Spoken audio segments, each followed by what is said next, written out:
Hey everybody, this is Presto. CorporalNosaj. And you are listening to episode 33 of the Nintendads podcast. Today, we're going to be a little bit of a control freak.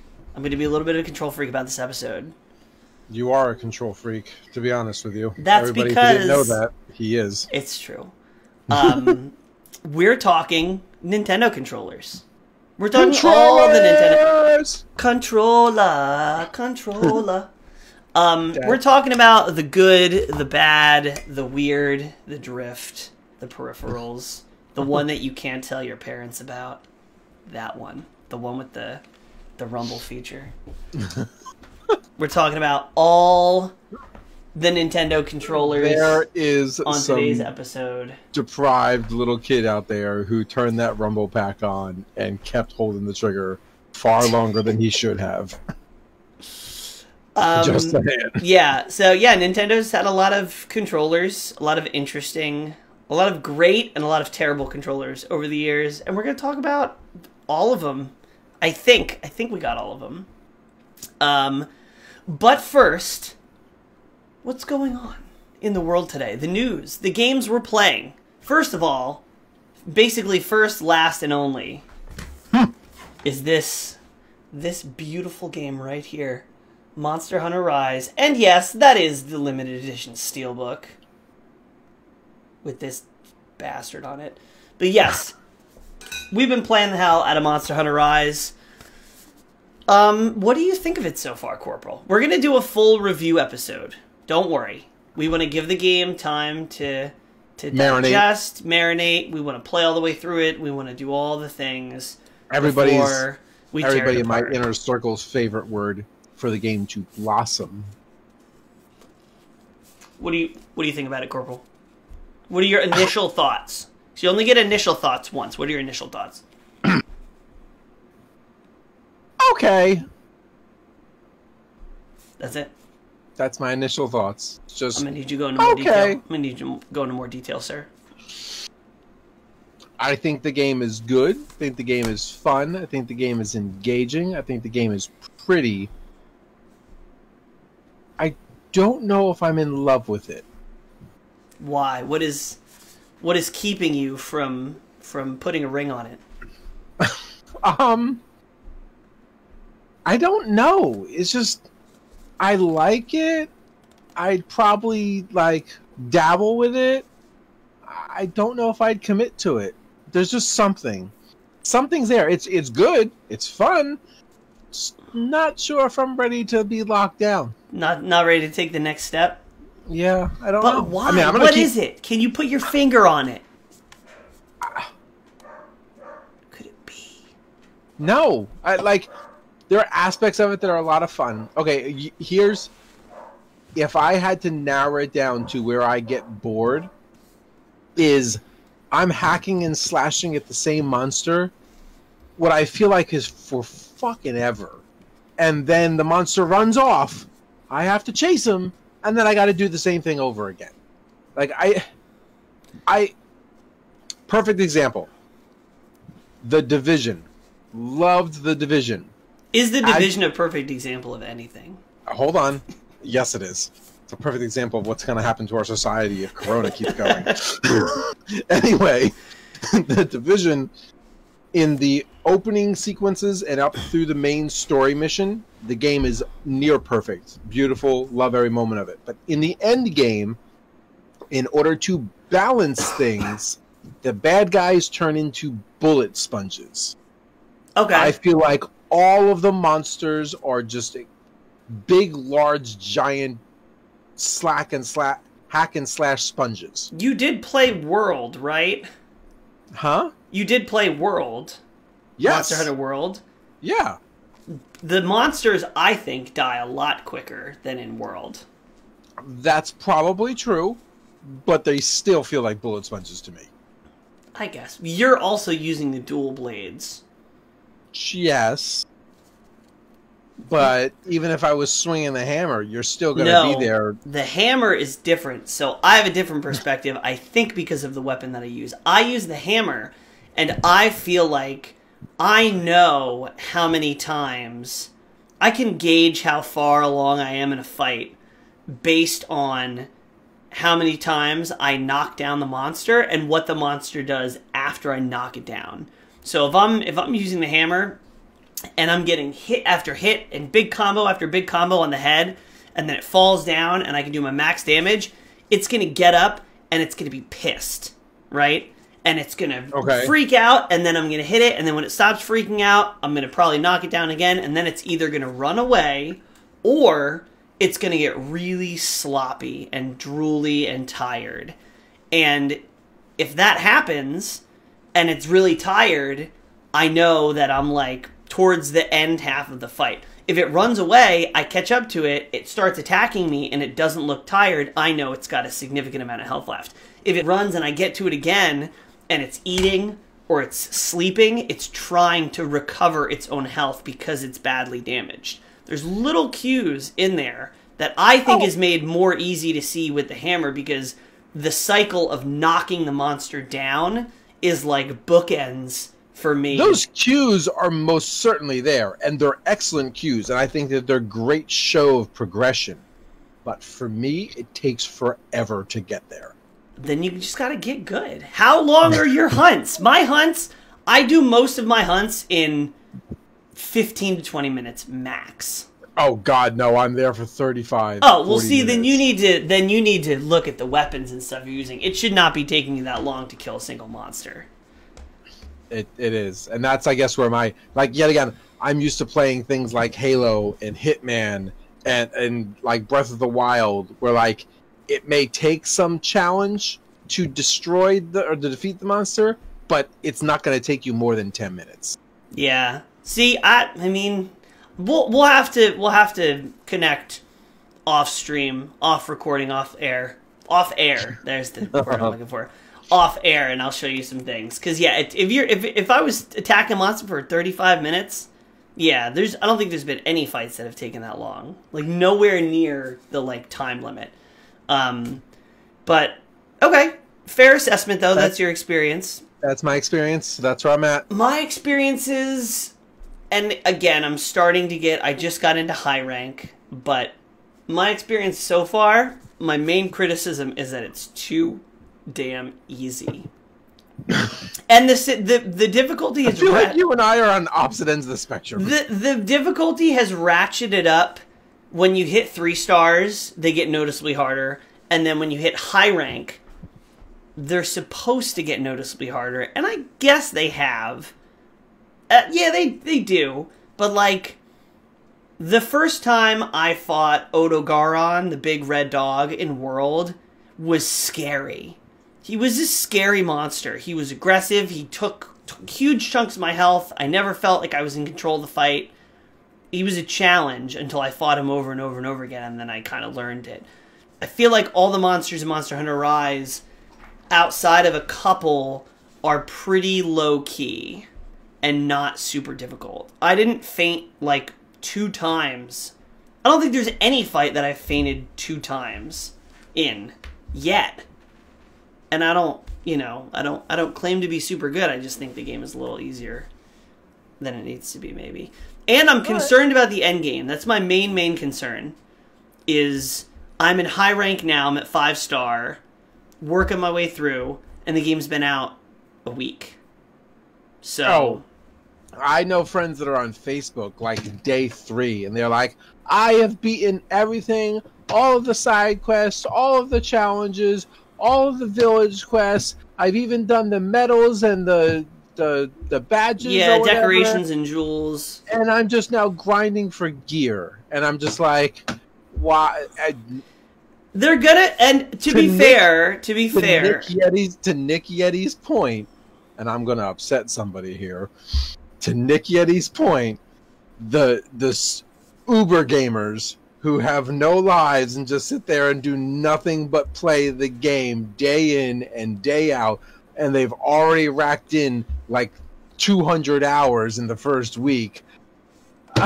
I'm sorry, but you're setting the bar way too high for somebody who's got a life. Yeah, but even people with lives, like I think I'm pretty well through the game. I think if I switch to village quests, I could be very close to being completely done with all the monsters by the end of this week. And I don't. So then there's not enough content.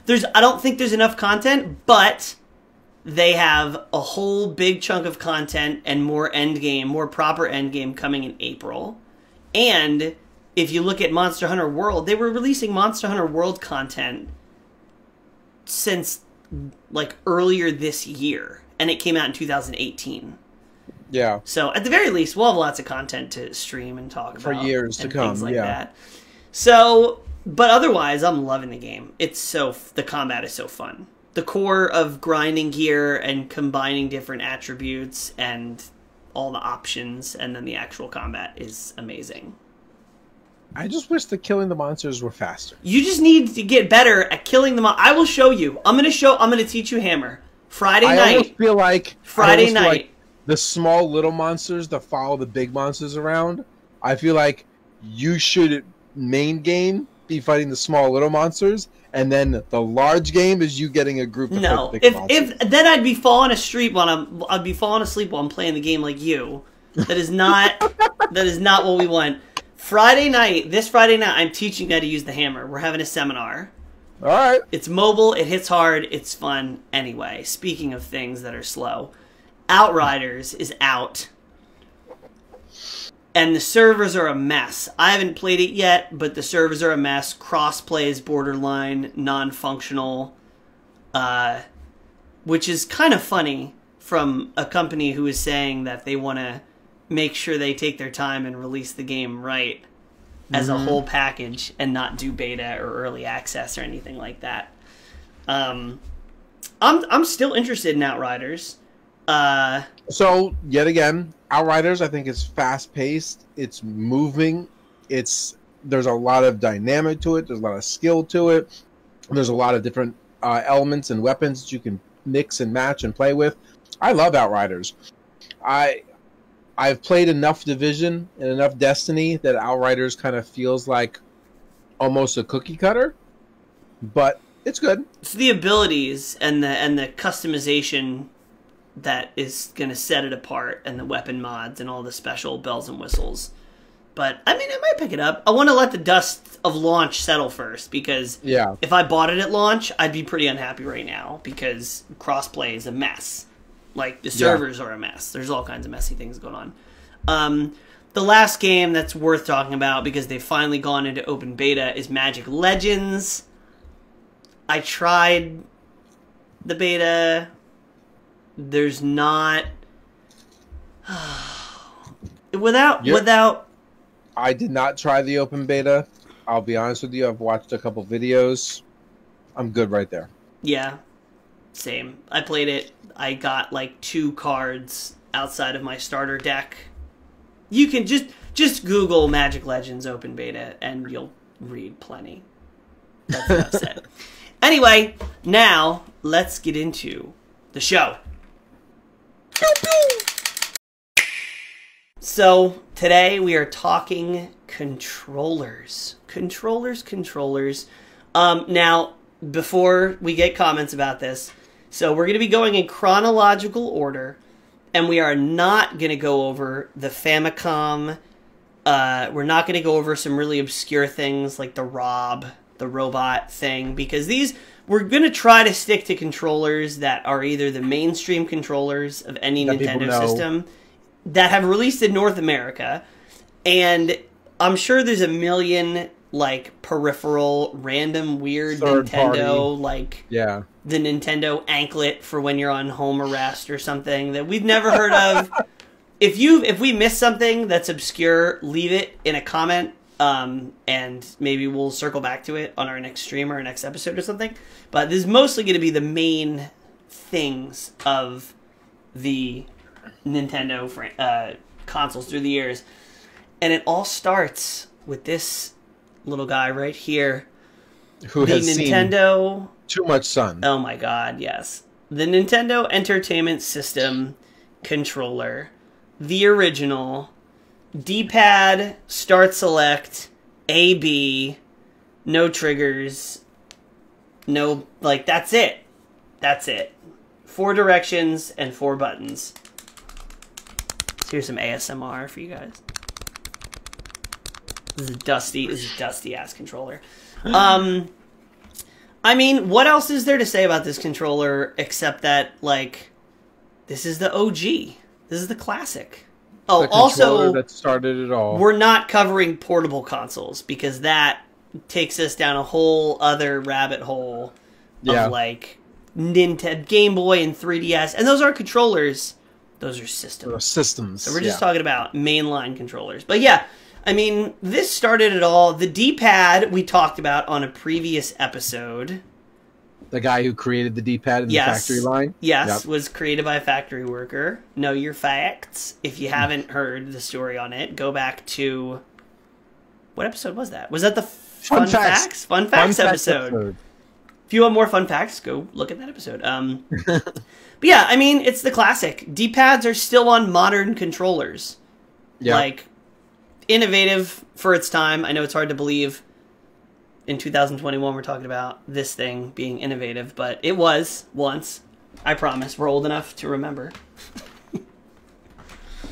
Although I will say, I have to confess, growing up, I did not have one of these. I had a Sega Genesis controller. I didn't own one of those either, but Nick Yeti did, and I was always at his house and I played it. Yes. Definitely part of growing up.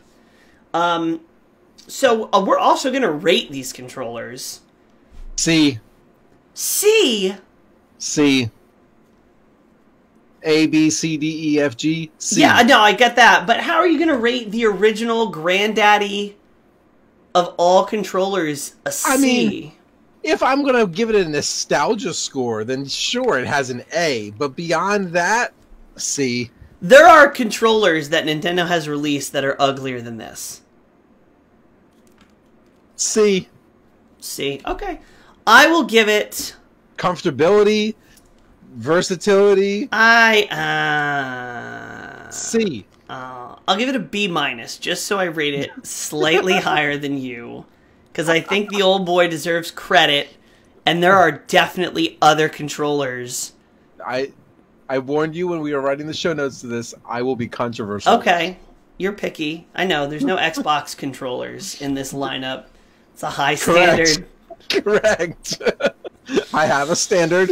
That's why every controller system I have. I mean, literally, the drawer next to me, the PlayStation controller, there needs to be something for me to grip. There is! Look! Well, there's not. All right, fair enough. Moving on. I'm going to play with my Pop-Tarts. So before we move on to the NES, we have to go to everybody's favorite... Well, I thought you said we weren't going to do any peripherals. No, we were doing some peripherals. Listen, don't push me. Wait, I can't bring this... And by the way, if you're listening on the podcast, I'm sorry, and not watching the video, because you have no idea the crazy things that I'm doing on video. But I'll give you a hint. There's something about that noise that I absolutely love. Maybe it's the, like, 25-year-old spring in there. I'm surprised. Oh, God. I just said it's a 25-year-old spring. This spring is so much older than that. 25 years ago was not the 80s. No. 25 years ago was 1995. I know. 96. It's super sad. We're super old. Anyway, this is the NES Zapper, the original home console light gun. For you kids at home that don't remember this, you use this to shoot the ducks on Duck Hunt, and it was super cool. Now, what are you going to rate this? I'm very curious. So, in truth, I love the Duck Hunt, and I played the game a whole lot. Remember, we're not rating the games it was for. We're rating the... Okay. And I wish, to this day, I still had that gun, because I think the way it felt in your hand was amazing. I loved it. I think it had some difficulties, but I would give it a B. I am going to give this an A because it's beautiful. I mean, if you've watched literally any video that we've ever recorded, you'll know that this sits right there on my shelf because not only is it just cool to look at, it still works. Like, the spring still works. The spring is Somebody made a Nerf version of that, like a retro Nerf version. Oh, I gotta find it. It's also, I have it next to my Splatoon guy because it's a gun in Splatoon. It's a pretty good gun in Splatoon. But yeah, this was super fun. Like, if you had a friend that had it, you would constantly bug them to play Duck Hunt. And they would never want to because the novelty of it was worn off for them. I don't even know if there were, like, any other games on the NES that utilized this. But, I mean, it's fun. It's not very accurate, to be honest, like, when you're actually using it. But it was super fun. I give it an A. Well, I'll give it a B because it had one single use for its whole, like, existence. So we'll give it an A. The last NES era thing is the NES Advantage, which I honestly did not even know existed until Corporal sent me a picture and was like, don't forget this. And I'm like, what is that abomination? Yeah. You talk about arcade console controllers. I mean, it's like a mini fight stick. It's a Joy-Con. We don't have one to show you, but it's basically like a Joy-Con. It's a joystick and like what, like 2 buttons? Yeah. Yep. It's literally an arcade cabinet controller setup. So, I didn't know this existed. I didn't know anybody who had one. I guess I'll give it a B minus because it looks cool. Like, it looks like it would be fun to play with, but I've never heard of it. They did a really bad job of marketing it, I guess. I thought maybe the Duck Hunt gun was used in something else, but I can't find any supporting evidence. So, yeah, I don't think I guess you're right. It. So, Duck Hunt, little dog. Yeah, NES Advantage. I've never. Does it exist? Is this? Are we in an alternate dimension that it? Oh, it definitely exists. I was about to buy one on eBay with the Bernstein Bears. It's alternate dimension. Nice. Wasn't actually around, but now it is. Anyway, moving on. The Super. There's a term for that. There's a psychological term for that. Where you think something was there, but it's subjective to your mind. I think it's is it the mandala? I think it's the mandala effect because everybody remembers. Oh no, this is no. It's called the mandala effect. An example of the mandala effect is everyone thought that Nelson Mandela died in the 80s, but in fact he died recently. And everybody was like, what? He was still alive? No, I specifically remember him dying. And it's like, alternate reality. Or like a childhood house you remember being red, but really it was blue. Yeah. Or everybody remembers the Bernstein Bears spelled one way, but it was the Bernstein Bears or something. Yeah. Yeah. So, NES Advantage maybe existed, maybe didn't. Depends which dimension you're from. Anyway, the Super NES controller. I could have sworn you got one of the Super NES controllers for the Switch when they made the. Oh, I was going, it was acquired, but I no longer have in my possession. Okay. Kids. To be gentle. So the SNES controller, in my opinion, is a beautiful work of art controller. It was the first controller to have the 4-button display, or the 4-button configuration that we know and love. It did have, if I'm not mistaken, there are two different versions. The red, green, blue. But I think the standard one is what you're thinking of is the purple and the pink. The purple, it was the dark purple, the light purple. and then the gray, and it had the dark gray around the circle. It also had the triggers on top, the L and R button. They invented the L and R button. I love the Super NES controller. It's aesthetically one of the most, I find one of the most aesthetically pleasing Nintendo controllers that has ever existed. And it just did so much. It set the 4-button standard that you still see on the Xbox controller, on the Pro controller, on the PlayStation controller, like... Yeah, it definitely did. That's it. X, Y, A, B. Yeah. It's all there.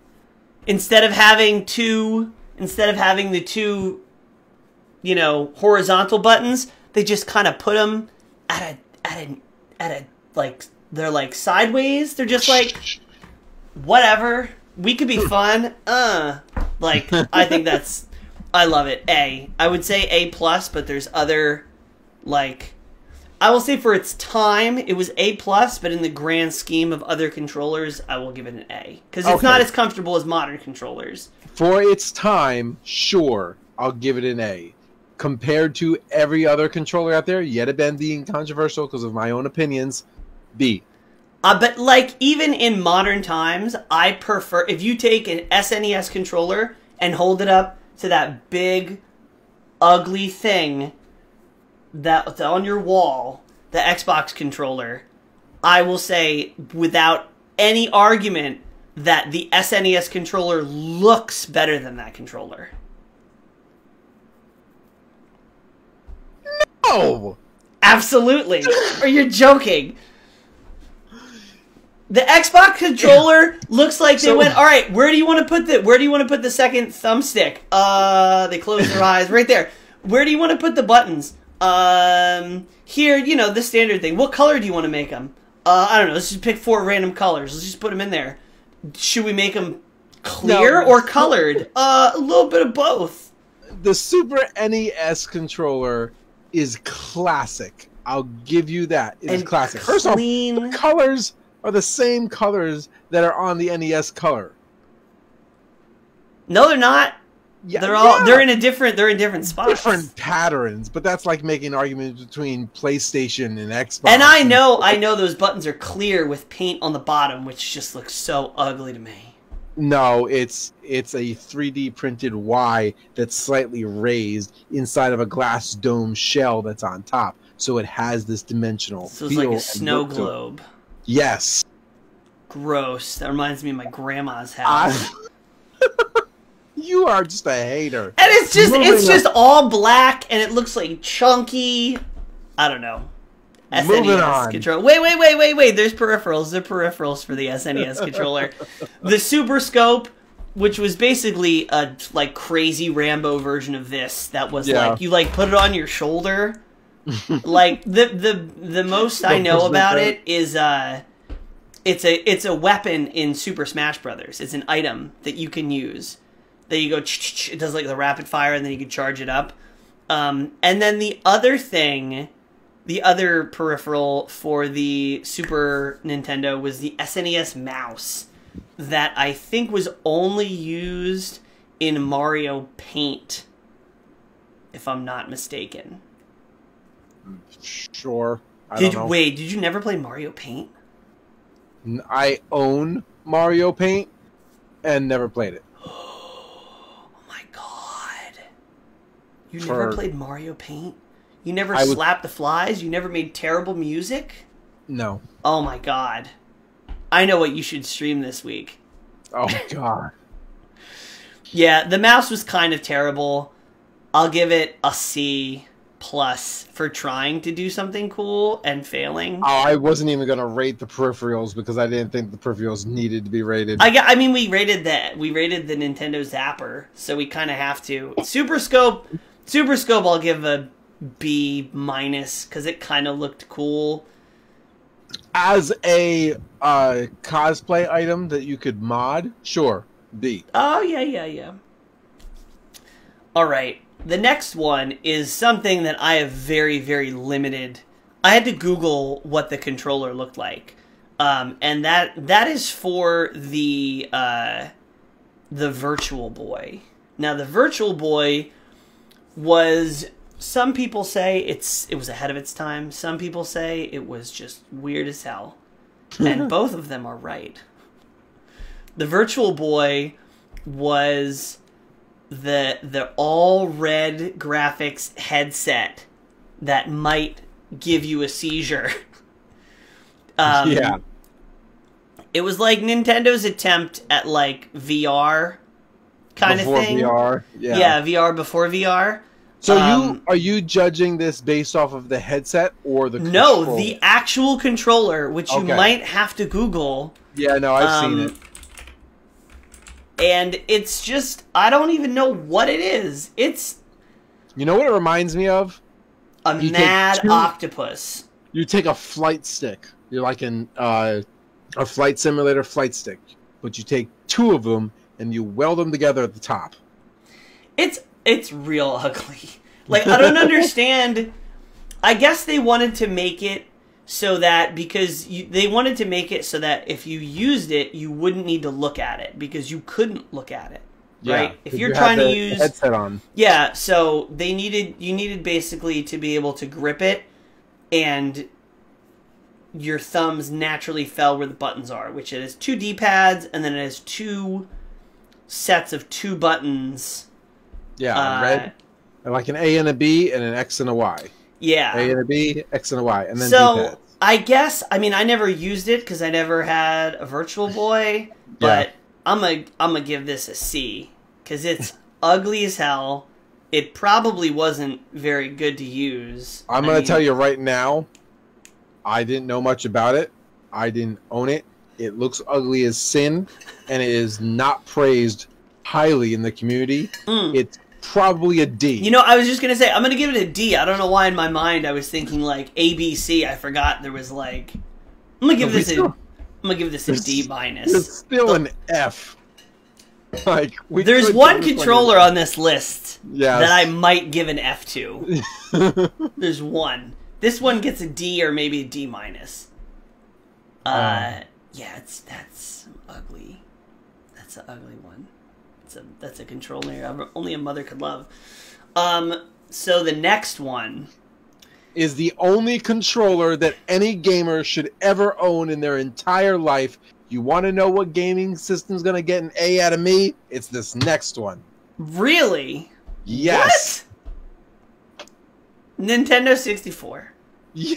The Nintendo 64. If you're not giving the N64 the most obtuse controller, this is the only controller on the list where if you handed it to somebody who had never used it before, they don't know how to hold it. There's a video or a picture that was on Facebook the other day as I was scrolling through. It must have known that I was doing research for this episode, and it was like 4 girls who are sitting in a row trying to play like Mario Kart on the N64, and they're holding the controller, one hand here and the other 2 hands on the stick. I saw it. It's gross. I was offended. Now let me take a step back. The N64 controller is awesome because it gave 0 shits about anything. It was so weird. It's still so weird. There's 3 handles, but you never used one of them. Humans have 2 hands. So maybe this one is also from another dimension. It had the Z trigger, which was awesome. So fun to click. Sometimes you just clicked it for no reason. It had the controller. It had everything that you needed. The C buttons. It had A, B. It had the triggers. But then thumbstick in the center and it D-pad had off the side. like there are some cities where just like you don't go to the west end of town, and that was the Nintendo 64 controller, because it was like you had all this cool stuff downtown, and then like you looked over there and you're like, why are you here? The D-pad was on the far left-hand side. On the handle and it got its own handle. that nobody used. There was never a game. I take that back. There was one game that I remember playing that it was like, position your hand like this to access the D-pad. If you're a sociopath. Yeah. But. Best controller ever. The Nintendo 64 controller. Couple things. A, it was the first controller where they were like, we're going to make this controller fun. Because we are going to release it in the most crazy colors you've ever seen. This thing came in Donkey Kong banana yellow, silver, purple, every color. See the see-through purple. Pink. Crazy, crazy colors. And I had the green, the silver, and the gray. I had the gray. I also had the pink one, the see-through pink one. I had this. Which one did I have? I had the see-through orange one. Oh yeah. I had the gray one, and then I think I had like a yellow one, maybe. I don't remember.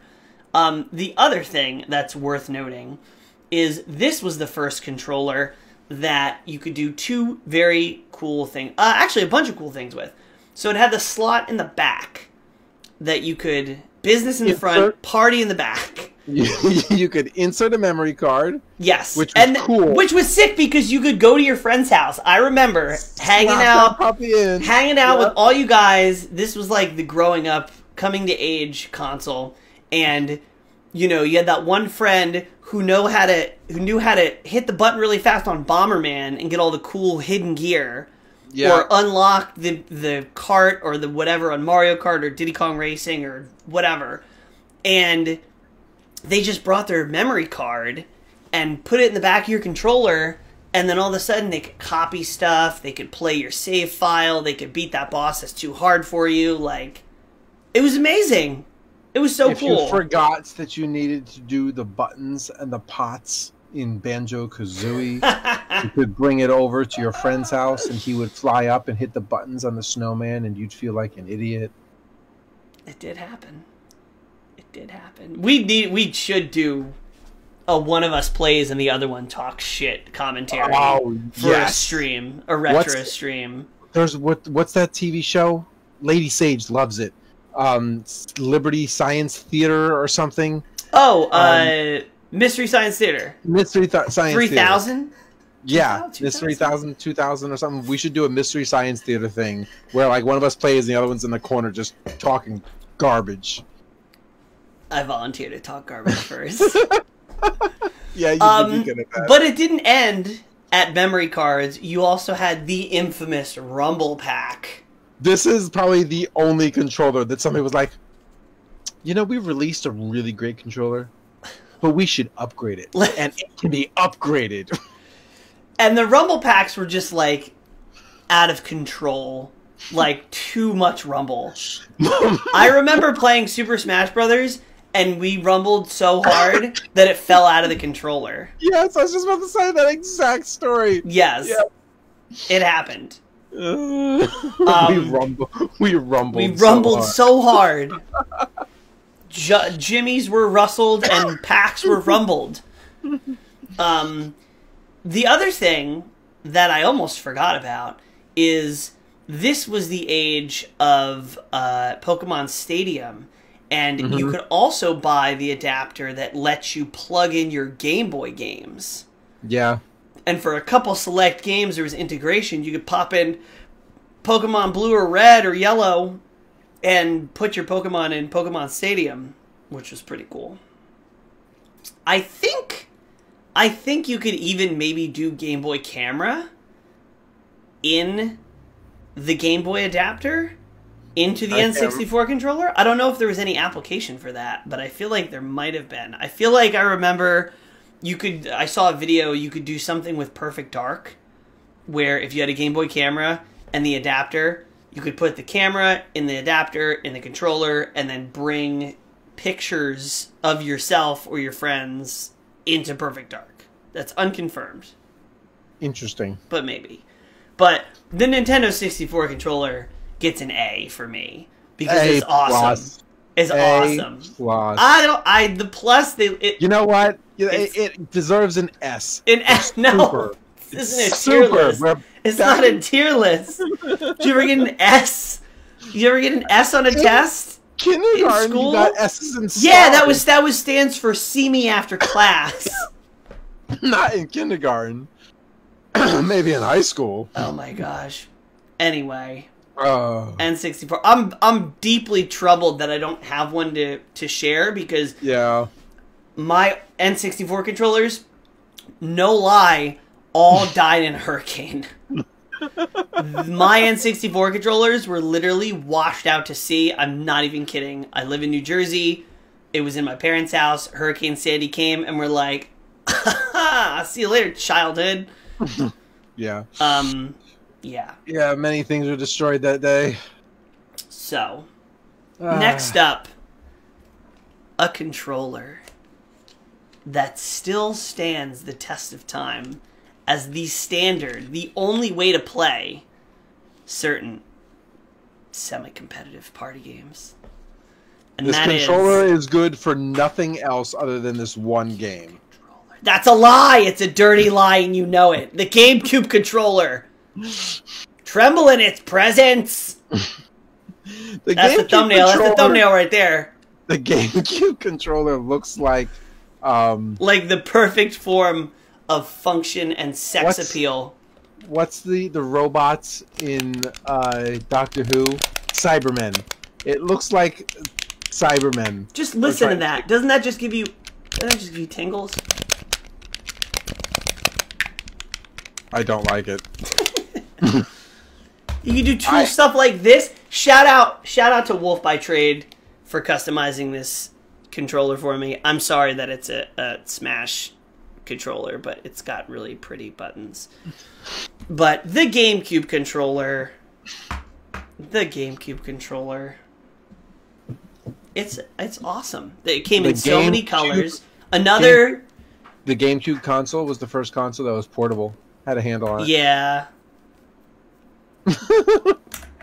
Yeah, that's a thing you can say, I guess. GameCube controllers are good for your soul. At the same time, GameCube controllers are terrible. I have a lot of nostalgia. And thus, I give GameCube controllers a C. I have spent more time playing games with GameCube controllers probably than any other single controller in my life.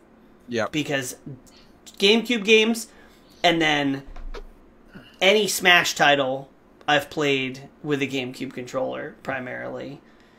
You can hook a GameCube controller up to your computer using the Wii U adapter and play games on Steam with a GameCube controller if you're a masochist like me.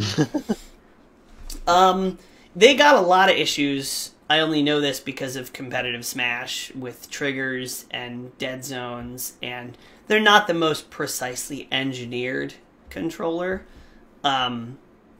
So, nostalgia aside, I have to give them a B, I think. Okay. They're iconic. Like, they're so good. I have so much personal attachment. I've broken so many of them. I have a graveyard of these things. But not like rage. Listen, whoa, hold on. Maybe there's some confusion here. By the way, you're smirking.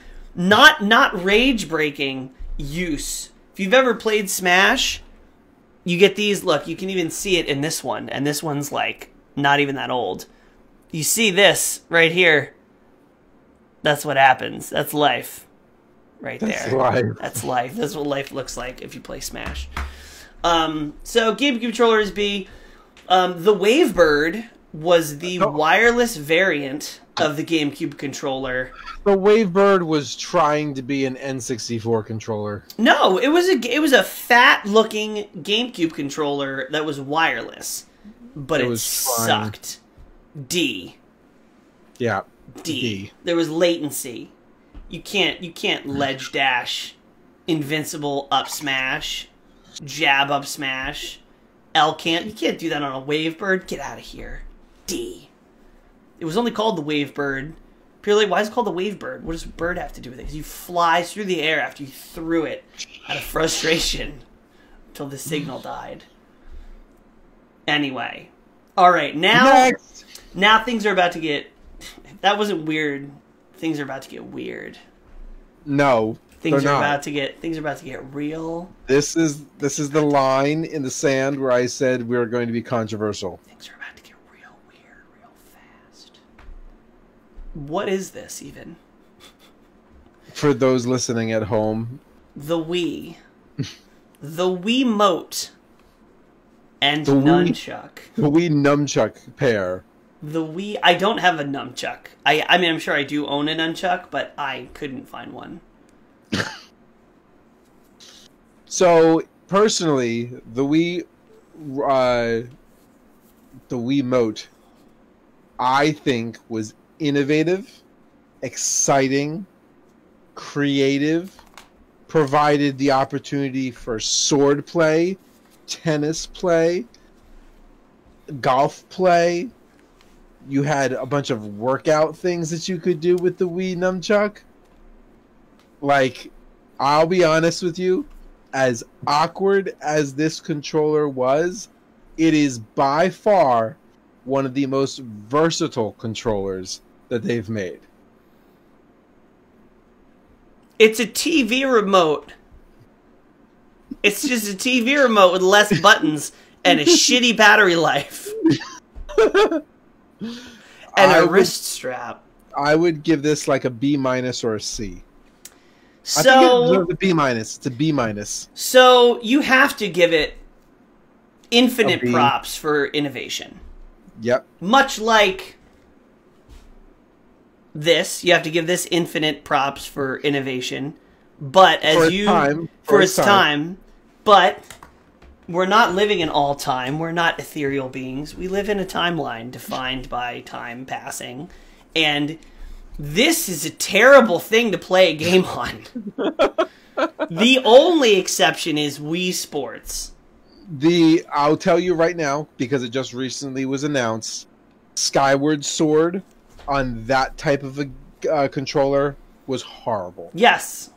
Yes. That's the thing, though, is like any normal game that came out for the Wii, they shoehorned the motion into because they had to. Nintendo was like, all right, well, our controller looks like this, so like if you're not incorporating motion, like it's going to be awful. It was great for shooters. You could hook those things up to like the guns. Yeah, but it wasn't. It was not accurate. If you wanted to, you'd be like, you were an arcade shooter, then it was good. I will say, the unexpected fun of trying to constantly have AA batteries in this thing, and God forbid you misplaced your sensor bar on the Wii that this communicated with. Sensor bar. Because that was how it worked. You had to put a sensor bar on your TV. If you went to your friend's house and they had their sensor bar on the top, but your system was set for the bottom, you have to like go like this and configure it. It was painful, but fun fact, life hack. If you're ever in a situation where you're trying to use a Wii remote and you don't have a sensor bar, you can light 1 or 2 candles and put them above the TV because the sensor bar emitted the infrared signals, and this just relayed to the console where it was relative to the infrared heat sources. So if you had 2 candles, they give off heat, infrared rays. You could use this with candles, and it just looked like you were having a seance trying to play tennis with your friend or bowling. So it looked like you were possessed because you were freaking out, and then the candles were lit. It was weird. I told you this was going to get weird. What do you rate it? A C plus, a C, just a C. Okay, I gave it a B plus. It stays afloat from the D territory because the motion controls were wild, but outside of Wii Sports, you could not convince me to play anything using this and the Nunchuck. They did have a classic controller, which you could plug in instead of the nunchuck, which was basically like a SNES controller that you used with this, and that was fine. That was like SNES. Yeah. It was kind of ugly, kind of clunky, but next. So that was the Wii Mote, and after the Wii, of course, comes the Wii U. Why? Why Nintendo? I'm going to be honest with you. The Wii U deserves more praise than what it currently gets. Okay, Nick Yeti. Yes, yet again, I'll channel my Nick Yeti. The Wii U, the handheld screen controller, provided you control of the TV. You could watch TV while you still played the game on the screen. You could do both. It was great for passing off to your kids so that you had access to entertain the children and still watch TV, or a gamer father while your wife at the time decided to watch every episode of Grey's Anatomy for the rest of her life. At least I could be entertained and yet still be in the room, and was acceptable. I think the Wii U deserves more credit because of that innovation, and I strongly believe that to this day, the Wii U is the reason why they pushed for the Switch and they developed the Switch, because of that versatility and that creativity. I agree with most of those points. To me, because of that, the Wii U gets a B. A B, okay. To me, the Wii U controller was very polarizing because, so, on one hand, you have all the stuff that you talked about. It was innovative. I used it to control my TV and streaming services for years. It was awesome to have the touchpad, Mario Maker, Splatoon. Mario Maker. There were so many good applications of the gamepad being used in the game. I think it was, was it Metroid? Was there a Metroid for Wii U? There was some game that used the Wii U where it was like there was actual relevant information on the gamepad, and then you looked up. Like, Splatoon was honestly awesome because you could look down. Zombie U. There was a video game called Zombie U. It was a zombie survival game. It took place in London. The main controls controlled the screen, but if you need to open up your backpack or you need to view your map, it was down on the bottom screen. Yeah, so there was a lot of cool applications. So for that, the Wii U remote does deserve credit. But there were games that didn't need a touchscreen. And for those games that didn't need a touchscreen, you had to suddenly use like a 5-pound lunchbox shaped controller to play, and it sucked. It was terrible. If you're using it as a tablet and you're using it as a tool to interact with the game, and that's fine. But case in point, they still offered you a controller option. Yeah, there was the Wii U Pro Controller. The Wii U Pro Controller. I never used it. You could dock your station and use the Wii U Pro Controller. But that's a separate controller that deserves its own separate rating. Yeah. I never had the... So, case in point, there were a lot of games that used the Wii U controller to its full potential. Minimap, touchscreen, all that, cool. But, like, Pokken, that released for the Wii U, was terrible to play on that controller. Super Smash Bros. Brawl. Wait, what did Brawl come out for? Did Brawl... No, Brawl came out for the Wii. Yeah, the Wii. But Smash for Wii U, duh, that's the one that came out for Wii U. Playing Smash Brothers on that controller was a nightmare. It was terrible. Half the games that came out for the Wii U that did not utilize the touchscreen were awful. You would have arthritis in a half-an-hour play session. It was so bad to use. See, I want to argue the point that there have been plenty of times I've gone to your Red Bank apartment and we had the Wii U set up, and every one of us had controllers, and we played the game. But yep, you're because right. I had a GameCube adapter, and we all used GameCube controllers. Yeah. Nobody wanted to play on the Wii U. If you were that friend that you ran out of controllers and you had to play Smash on the Wii U, that was your instant excuse for losing. That's the only benefit of using it. You had an immediate John. Or you purposely set up a handicap in the game settings. Yeah. But it was not a good controller to play on. That's why I'm saying it's polarizing, because for the purposes of mini-maps and a unique, peripheral for interaction, it was great. Yeah. For just being a controller as the main controller, that if you lost or broke, you could not access your system? Whoa. The last couple years of my Wii U's life, the battery kicked it on the controller, and I had to have it plugged in. Imagine that. It was painful.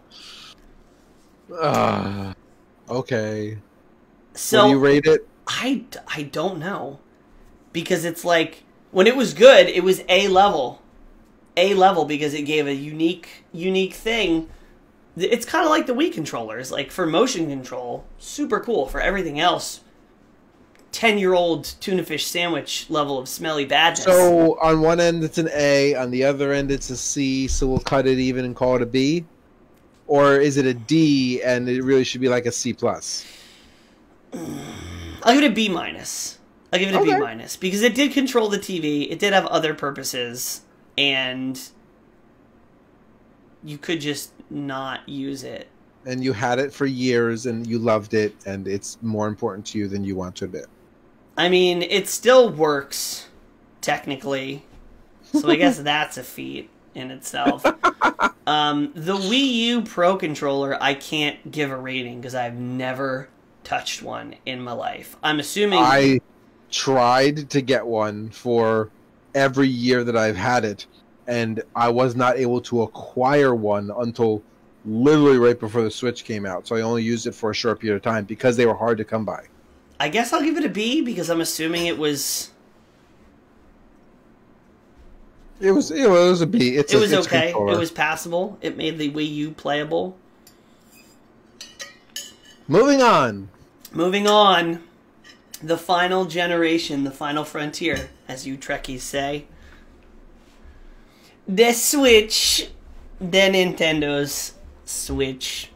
The one controller I actually still do have. The Nunchucks.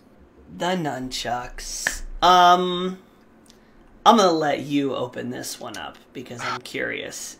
So, the Nunchucks have all of the benefits. Say that again. All of the benefits. So many benefits. Of the Wii U controller and the Wii remotes. All of the benefits. The Wii U? You mean the Wii? The Wii Nunchucks and the Wii U controller. The motion sensing and the ability of movement and blah, blah, blah. It has all of those benefits. By themselves, aesthetically, they're not that bad. When I was at Nick Yeti's house. I saw his younger sister playing one of these, and she was sitting on the couch like this, like doing her thing. And I was like, how do you play a game like that? Like, they're meant to be moved. Like, oh my god, ew. And then I got one, and that's exactly what I did. Was I sat on the couch and didn't move, and I was like, eh. You do the chipmunk where you just have them up like here. You don't need to. You just sit normally and have them in your hands. Oh, that's why I end up just like sitting my arms on the couch, just kind of sitting down, like put one down, pick up my drink, put it down. Yeah. Accidentally try to drink your controller, realize you've had too much to drink. So, because of that, great. But this beautiful piece of plastic. Is this what it is? So, okay. First off, the controller is best used in a controller box. So you've got the controller feel, which immediately takes away the nunchuck benefits that it comes with. But the biggest flaw of this controller setup is the actual thumbsticks. The drift problem for the Switch sticks is, to this day, one of the biggest failures of Nintendo, and has been fought about in courts because they still have not accepted the fact or not admitted guilt. Admitted the fact that they produced a faulty product. They'll fix it for free. Taking that problem away, quality product, all the benefits of past generation stuff, innovative design, great. But the biggest flaw inherent in every single controller that they ever made. Garbage. So what's a score? D. You praised it. Oh, it's a D? It's a D. Ah, that's why I let you go first, because I wanted to hear. I went out of my way to get a Pro Controller for this console for that very reason. To point out, of all of the, like, this is my original Xbox 360 controller. This is my original PlayStation 2 controller. This is my original Nintendo Switch controller that I had to replace and get new Joycons for because the drift was horrible. So this is the only controller I've had to replace in all of my years of gaming. No, there's no way you didn't burn through Nintendo 64 controllers playing Mario Party. Nintendo 64 controllers came like by the barrel of a dozen. I had like 6 of them. Okay, yeah, I guess. So in that retrospect, yes, the little joystick con on the N64 controller was a problem. But it's better quality than the Joy-Cons. Exactly. It was the white still powder functional. would come out, and you'd snip it to stay awake, but you just hit it with some air or some WD-40, and you ran it around, and then you was good to go again. Oh no, no, that is not. Maybe we had different levels of use for our controllers. My controllers, I could get 360-degree rotation with my N64 controllers by tilting them. They were bad. They had no juice left. I did not have that problem. Yeah, no. They just needed a little love and grease, and they went back into work. Oh God, no. Mine were like, I wish they were still around because it'd be hilarious to show. So the Joy-Cons, and I have mine here, but I made you show yours because mine are the boring black on black. Some might say classy, black on black, but admittedly a little boring. So I think this is another example of like truly polarizing use and design, because the fact that you can have these and you can play with them and then you snap them into the console and it becomes a portable console. Innovation, once again, this has been the theme of the episode, is they start as something truly innovative. You can break them out. They could be little mini controllers that really, really hurt your hands. Yes, every console immediately was given to you with 2 controllers. Yeah. You immediately had co-op couch play right off the gate. Pretty cool. The actual quality of these are probably the worst physical product that Nintendo has ever produced. Yeah. You got these little puny buttons that are actually functionally okay, but like they're not even M&Ms. These are mini M&Ms. Nobody wants mini M&Ms. Give me a peanut M&M, regular M&M, not mini. Truly imagine a big burly man sitting here with this tiny little thing. Even a kid, they look even small to kids. And then controllers, your bumpers are up here. So now we are right back to the NES days. That's what this is. Do not insult the NES controller, okay? Look, we're just gonna do a quick comparison. Ready? Look. Okay, so Switch controller. Yeah, my thumbs are bumping into each other. I am sorry for anybody who's listening to this controller. on the podcast. Look how much room. They're roommates at best. They're not even in the same room. Anyway, if you're watching this or listening to this on the podcast, please go to Facebook and find the video. The drift issues are unacceptable. Like, trying to play games on these that don't involve motion is unacceptable. Like, there's really not even that many games on the Switch that involve motion that you need to, like, be wildly... Like, there's some tilt, like, gyroscopic things that are standard in every other controller now. They did that the moment they allowed the controllers to be docked onto the system itself. There was no need for crazy motions unless it was a sports game. They're cute. You can buy and collect colors, and they have limited edition colors, and you can take them to raves and do all kinds of crazy shit with them. I'm going to say C-, because they are truly innovative. They have little lights that go. But the quality of them is actually dog water, as the kids say. But wait. All is not lost, friends. Because we have the most glorious controller of them all. The Nintendo Switch Pro Controller. How the Joycons and the Nintendo Switch Pro Controller were developed in the same year baffles me. Yeah. Because the Pro Controller is arguably, to me, the best controller that I have ever used. That's probably because you've never owned an Xbox. Why would I own an Xbox? No, I have never. I've used Xbox controllers. I've never spent any real time with them. But we just need to point out that the Pro Controller, in many ways, is an Xbox controller. Like, you can't even sit here and argue the fact when it is literally mapped out the exact same. Well, then are you going to say the Xbox controller is actually just a PlayStation controller? No, because the PlayStation controller is not mapped out the exact same.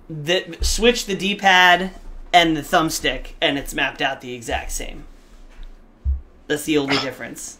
Maybe. That's the only difference. But the Pro Controller is so comfortable. It's just right. It is right. It works. It's the only Nintendo controller that's ever natively integrated with PC. Steam officially supports this controller. I play with a lot of my Steam games with this controller. It has, forget what it's called by Nintendo, HD Rumble, I think, where the game can feed the controller different levels of rumble, where in the past it's either rumbling or it's not rumbling. The GameCube controller, maybe it's got like a low rumble and a high rumble, but this has dynamic rumble, so it rumbles in like percentage. Like, think about an increase in volume. Instead of having a loud rumble and a low rumble, it's got 10 levels of rumble that coordinate with what's going on on the screen. But the joysticks are the right height. The buttons are all like good. It's just it's a really great controller. I give it an A+. I love my Pro Controller. The only thing that I like more than the Pro Controller are the Pro Controllers that are made to look like the SNES controllers. Those are my S-Class controller. I think 8-Bito makes them. I just haven't gotten one. But so I agree that the Pro Controller is an A. That's all I'm gonna give you. That's all you're gonna give me. That's all right. I'll take it. That's fine. They also have the fun Splatoon version of these, the Smash version of these, Xenoblade, new Monster Hunter versions of these. There's some. I'm a little disappointed that they haven't really gone to town with like customization and more fun versions of the Pro Controller. Yes. Like, you've got all these funky colors for the Joy-Cons. Yeah. Where's your funky colors of the Pro Controller? Because like I said, there's Xenoblade, there's Smash, there's Splatoon, There's Monster Hunter, and I mean, heck, even that's Xbox has even gone so far as to release the Controller Suite Studio, where you can go online and pay them $80 so that you can customize the stick, the buttons, the triggers, the casing, the grip. You can have a multicolored, you can engrave your controller. Yeah, that I will say Xbox is the #1 place to go if you want a colorful design controller. Why Nintendo won't do that with these, I don't know. And their Joy-Con advertisement and the Joy-Con color palette that they already have in place screams for that to be done with the Pro Controller. Why? Like... And you allowed Microsoft to do it before you, or you're lagging behind and even attempting to do it I don't know. yourself? Maybe not enough. Maybe not enough people actually spend the moolah to buy these controllers. Because you think about it, a lot of people buy the Switch, or now the Switch Lite, for the portability and never have a need. Don't even understand why you need this controller. The whole point of the Switch is that the Switch is portable. But I'll be honest with you, I love the ability of taking my portable Switch, bringing it home, dropping it in my dock, and plopping on my couch, and continuing to play. I've actually, like, taken my Switch to another room, used the little kickstand, and then played it with the Pro Controller. Because I'm like, ew, Joy-Cons. I'm not trying to drift all over the place. And then, of course, I have to put this in as a peripheral because we've had experience using it and putting videos out about it, is the Ring Fit, which is... Oh, yeah. The Ring Fit is like if Nintendo woke up and chose violence.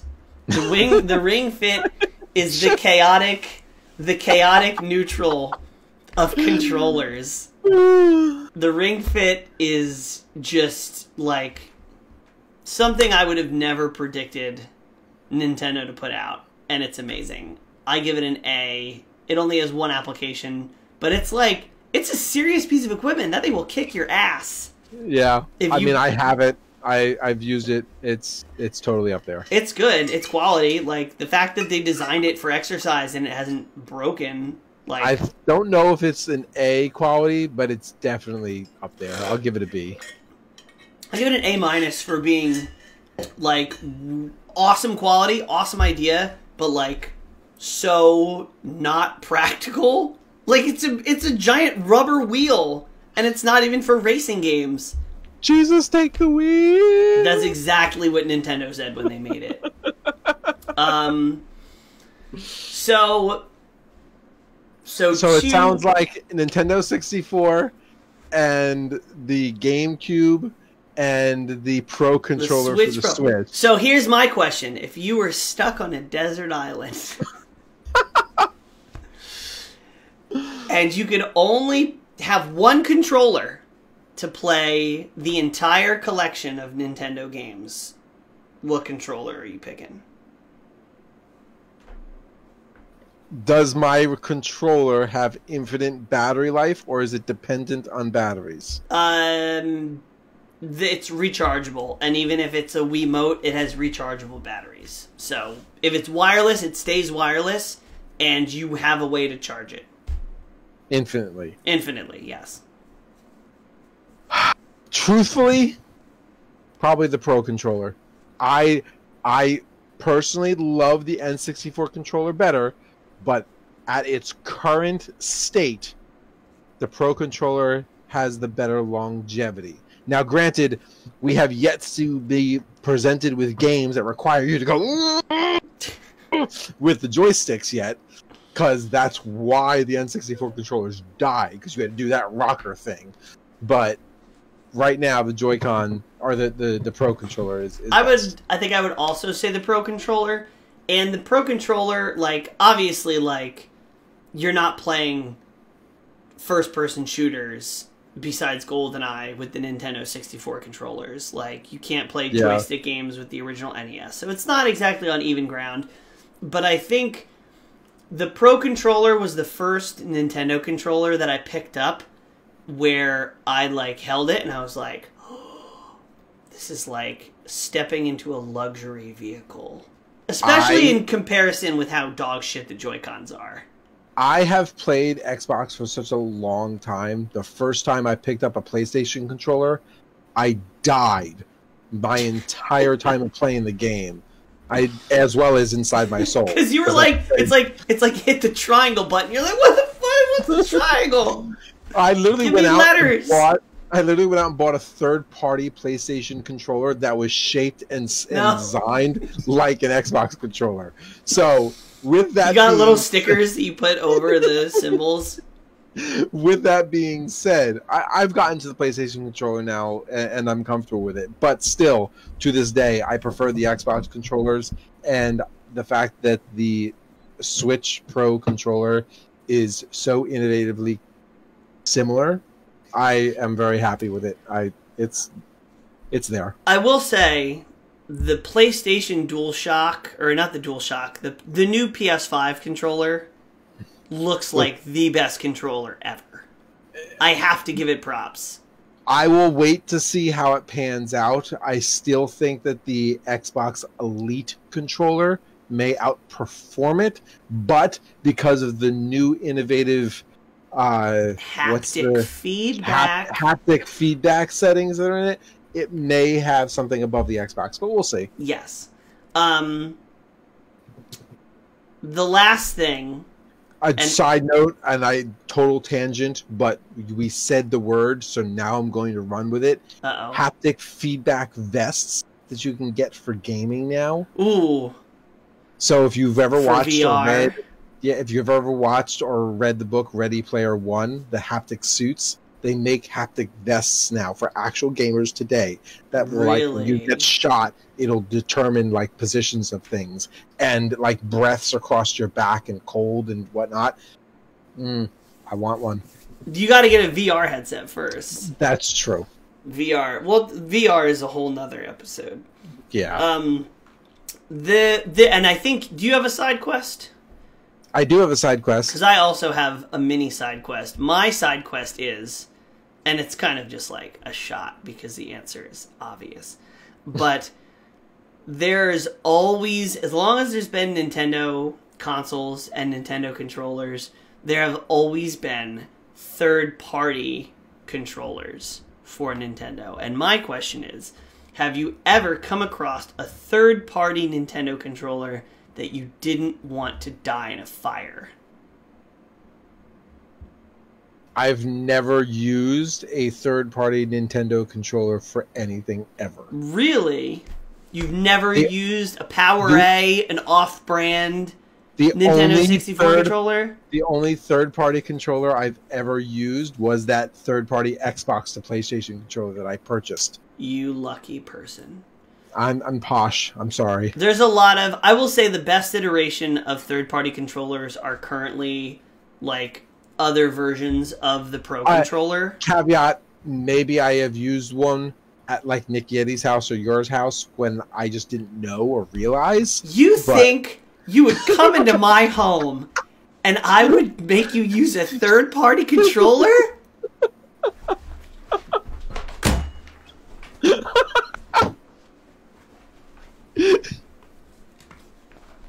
Excuse me. Excuse me. That's where that should have ended, right there. Jeez. Yeah, the third-party Nintendo controllers have always been pretty bad. The 8-bito Pro controllers, I forget what they're called, but the one looks like an SNES controller, that it's a Pro controller, looks awesome. I want one. Sponsor us. PowerA, I think, does a decent job. They've come a long way. The PowerA GameCube controllers are not good, but the ones for the Switch are pretty good. So yeah, the answer is no, except until recently. You can probably get away with some on the Switch. So, side question.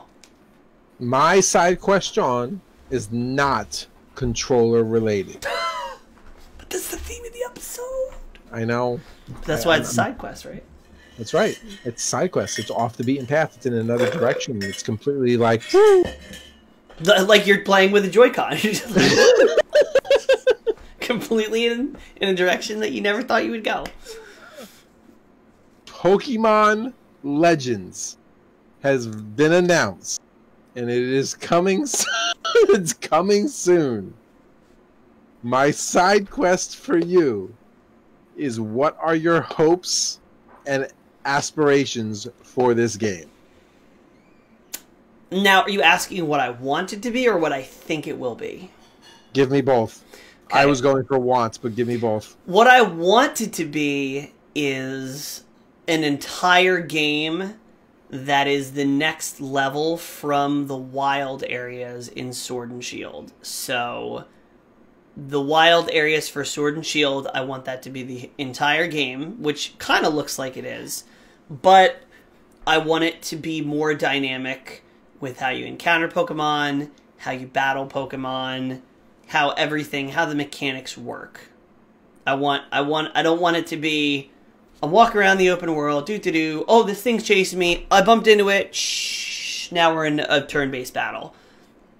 I want it to be dynamic in that I run into a Pokemon, it sees me, I throw my Pokemon out, we don't go into a different zone, we're still in the same area, and now we're in the open world, and I get a menu that has my attacks, and it goes and I go. And it still has the turn-based mechanic and all the functionality that Pokemon that people love, but it's integrated into the open world environment that doesn't feel like you have open world and then you have battle. I want them to be one thing. What I think it's going to be is... So, pause you right there. Okay. Everything you just said, plus dynamic lighting, day and night light cycle, weather patterns, and terrain. So like snow area, Breath of the area. Wild. Just say Breath of the Wild. I want Breath of the Wild, but Pokemon. I've said it before. You've been saying that for like as long as before we started the podcast. You were saying that. What I think it's going to be is not very good. I think it's going... Because it looks like you capture Pokemon by throwing balls at them. It looks like you don't have to battle things to catch them. I think it's going to be Pokemon Pikachu or Eevee. No, I've never played those, but... All you do is you throw the ball at them. So you don't have to battle to weaken it. It's Pokemon Go. It's Pokemon Go. Yeah, I think that's what it's going to be, and I hate it. I hate it. I don't care if it's beautiful open world, Breath of the Wild, stunning sunsets, while you cook a home-cooked meal. If I don't have to beat the living crap out of my Pokemon before I try to catch it, you can take a hike in your open world. Animal abuse, bro. Animal abuse. That's the whole point of the series!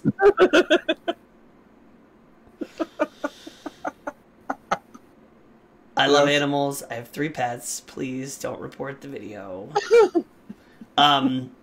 No, I want the dynamic battles, and that's not going to happen if the dynamic battles are only happening between you and other trainers. I want it to happen in the wild. Does Final Fantasy VII, the remake, have that dynamic? You know how, like, in the original... It does. Yes, it does and it doesn't, because in Final Fantasy VII, in the original, you had it was turn-based, but you had a time bar that had to go by before you could attack. In the new one, it's more action RPG than it is turn-based RPG. I've never played the Final Fantasy VII remake, but it looks more action-oriented, which, if that was how it played out, I would even be okay with that. That's what I like. If they do something, I think it's going to be like that. Like if it was like Final Fantasy 12. If you've ever played Final Fantasy 12, that was sort of more action oriented. It kind of felt more like a World of Warcraft where you could move around. I would use an ability and then it goes on cooldown. The enemy could use an ability and there was like a natural rhythm to the battle where it's not turn based, but you can't just like it's not action. I like that. That's fine. I'm cool with that. I don't think that's what it's going to be. So. Nintendo, if you're listening, we have ideas. We've had ideas. I don't think they're going to listen to us after we just gave the Joycons, like, a D for dirt quality. All right, listen. If you've made it this far into the episode... Besides being completely awesome, you must sort of like us, or at least be able to tolerate us in like hour plus. Remember when I said this, I thought it was going to be a short episode? Yeah, it's definitely not. You should come by our stream sometime. Right? We stream? We do. We stream more than we make episodes. Presto, when do we stream? Well, I stream on Tuesdays around 8 or 8:30 to around 10 p.m. And then on Fridays, we both stream around 8, 8:30. Right, Corporal passes out around 10 when his sugar high crashes. I am old, ladies and gentlemen. I'm old. Depending on what I'm drinking, I may stay up as late as late. 3. No. That one time. It can happen. But yeah, Friday nights, Tuesday nights for Presto. Friday nights for the whole package of both of us. And then just a nice little sunny Sunday afternoon stream with Corporal. Woohoo! You haven't even gotten out of your pajamas. The kids are playing in the yard. You're just watching Corporal playing whatever he wants. Maybe you get home from church or your Sunday breakfast, or maybe you've just woken up and you want to see, I don't know, me shoot some bullets into a bad guy on Outliner. It's like a late brunch stream. I'm there for you. I'm there for you. So that's usually you start between 1 or 2. Yeah, I like to hit like that 12 o'clock to 2 o'clock range. Sometimes I jump in for a little bit. Yep. But Corporal runs the show. So yeah, Tuesday nights, Friday nights, Sunday afternoons. That's when we stream. We do a lot. We're very interactive with the chat. Anytime there's a game that has a lobby, we open the lobby to viewers so you can play with us. And we got a nice little community going. We got people that come regularly. People have met each other in our chat who are now married and have families together. That's not true. That's not true. But we have people that interact with each other in chat that make friends. Really? Where have I been? Maybe someday. I slept through all of them? Maybe someday. But yeah, no, seriously, our chat is awesome. People interact with each other. We have a bunch of streamers that come by and share the love. We do raids after our stream's over. So yeah, it's just a good old time. You need to come by. It's awesome. If you enjoy the podcast, if you enjoy listening to us, you will enjoy the streams. I promise. Yeah. Money back guarantee. Because it's free. Josh! Anyway, that's our show. What is your favorite controller? Nintendo controller. Any controller. My favorite any controller is going to be the Xbox controller. In fact, I'll even go to be so specific as I think I enjoy the Xbox One controller compared to the 360 controller. But if we're sticking to Nintendo controller, it's definitely going to be... What about the Xbox Series XS Super Pro, whatever it's called? No. Have you gotten your hands on that? I have felt it, but it's basically the same thing with a slightly more weight. Oh. Eh. Or less weight, I can't tell which. Some weight difference. Yeah. Alright, yeah, let us know what your favorite Nintendo or other controller is in the comments, and... if it's an Xbox controller... That's your control. You were not asking me, were you? You were asking the viewer. I'm sorry. I'm asking the viewer. I'm asking everybody. Everybody. Anybody, if you're watching this, let us know what your favorite controller is. Because we want to know. And let us know if we let us know if we missed any weird Nintendo peripherals. Because I know they're out there. I know we didn't dig through the trenches. So... I know exactly what controller we missed, and I feel so bad for taking this long to realize it. The Power Glove. Oh, the Power Glove. How did we not talk about the Power Glove? Oh, We're fools. We're fools. The Power Glove gets an S. I've never used it. It's probably the most useless controller ever. Are you kidding me? There's bands that use the Power Glove to this day. I believe that produce music with the Power Glove. I'm gonna find a Power Glove online. I'm gonna get it, and I'm gonna pretend like I'm Thanos on stream. And you're gonna when somebody donates, I'm going to be like, I'm going to say reality can be whatever I want. And I'm going to snap, and it's not going to work because it's a power glove. But I'm actually going to, as soon as we end this recording, I'm going to go try and find one. And I'm going to see that they're $300, and then that's going to be the end of it. But I'm going to go through that process. So, yes. Apologies for not talking about the Power Glove so much earlier. Anyway, have a good night, everybody. Have a good day, depending on when you listen. I don't know. When you listen. Yeah. If you listen. Do you listen? Do you watch? I'm not sure. It's the end of the episode now. Bye! Bye!